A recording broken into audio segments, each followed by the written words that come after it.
నారద మహర్షి. చక్కటి శుభవాక్యాలను వింటూ ఉంటే శుభ పరిణామాలు వస్తూ ఉంటాయి.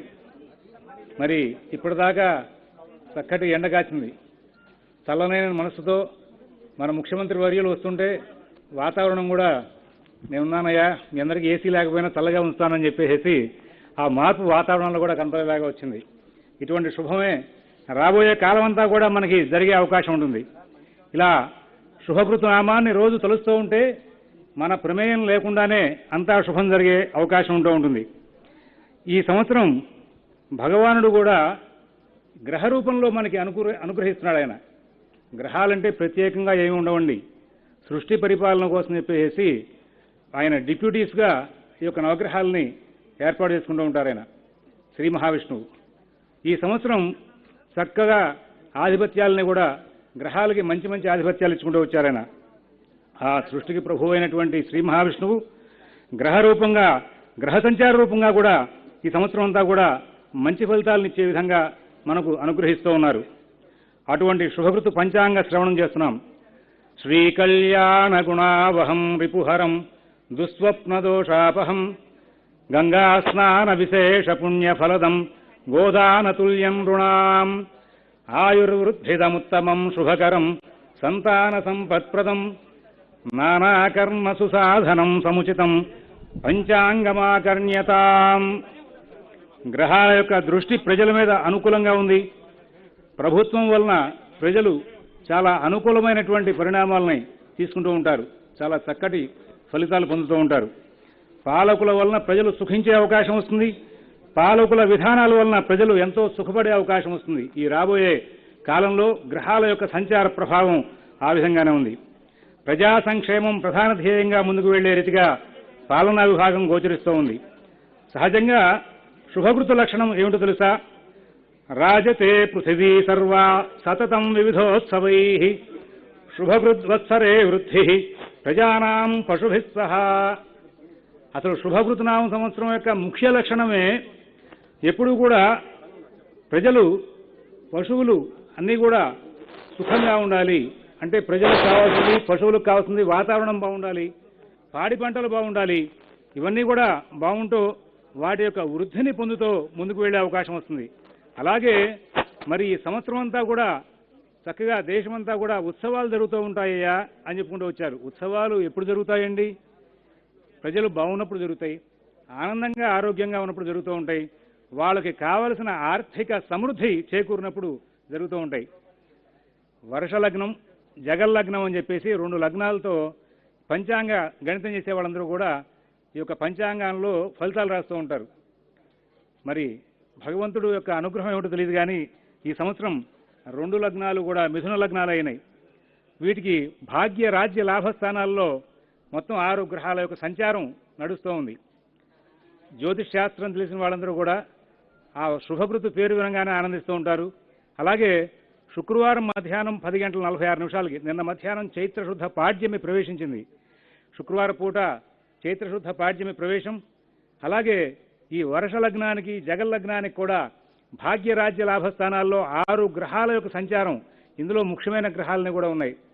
ఈ కారణం చేత అందరూ కూడా ఆహా, రానున్నది చాలా మంచి కాలం కదా, ఇటువంటి గ్రహచారంలో ప్రభువులు చక్కగా పరిపాలన చేస్తూ ఉంటే ప్రజలు ఆనందిస్తారు కదా అని చెప్పేసి అందరూ కూడా సుఖంగా, శాంతంగా కాలక్షేపం చేసే అవకాశం వస్తూ ఉంటుంది.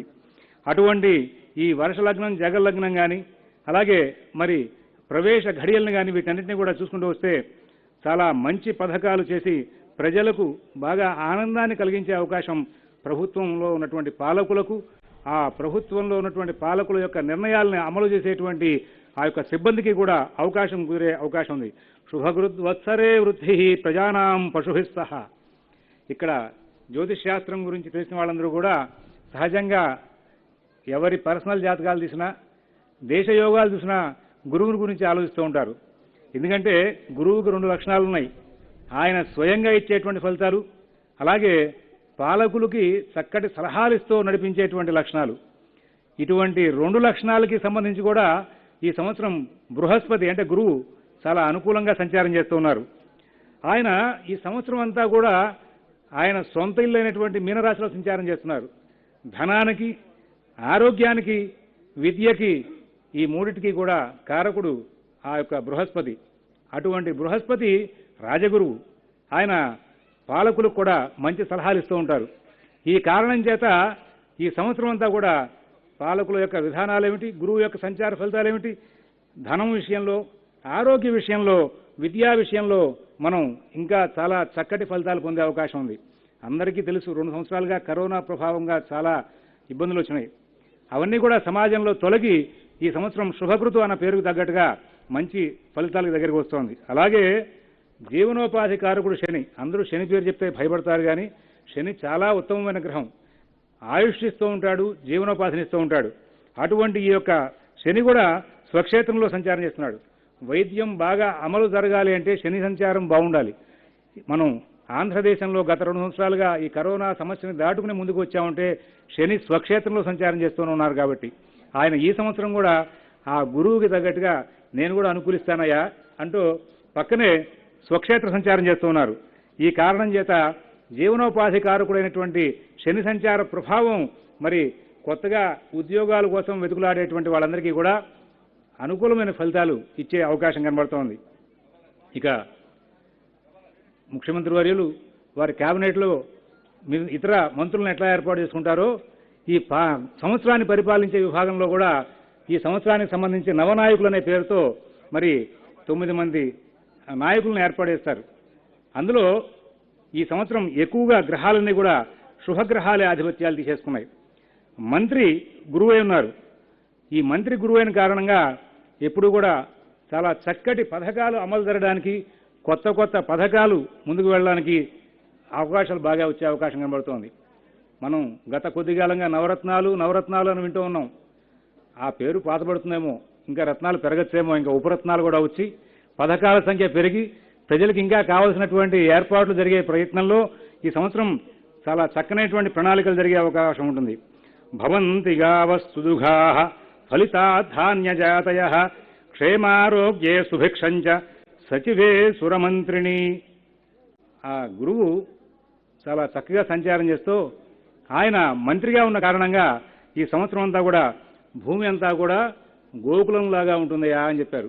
అందుకేనేమో గత సంవత్సరం మనం అక్కడ చేసుకున్నాం ఉగాది పంచాంగ శ్రవణం. ఈ సంవత్సరం మనం కూడా ప్రారంభమే గోకులంలోకి చేరాం. మరి వర్షాలు బాగుంటాయి, సస్య సమృద్ధి ఏర్పడుతుంది, జల సమృద్ధి ఏర్పడుతుంది. ఈ రాజుగారికి మంత్రికి ఉన్నటువంటి సంబంధ బాంధవ్యాల వలన వ్యవస్థలో వ్యవసాయానికి, వ్యాపారానికి రెండింటికి కూడా చాలా అనుకూలమైనటువంటి ఏర్పాట్లు జరిగే అవకాశం ఉంది. మరి ఏ వ్యవస్థకైనా వ్యాపారం, వ్యవసాయం రెండు కళ్ళు వంటివి.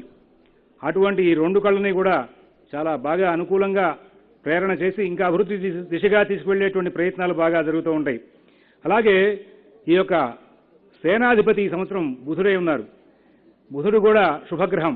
ఈయన అమలు చేసేటువంటి పథకాలు అమలు చేసే విషయంలో కూడా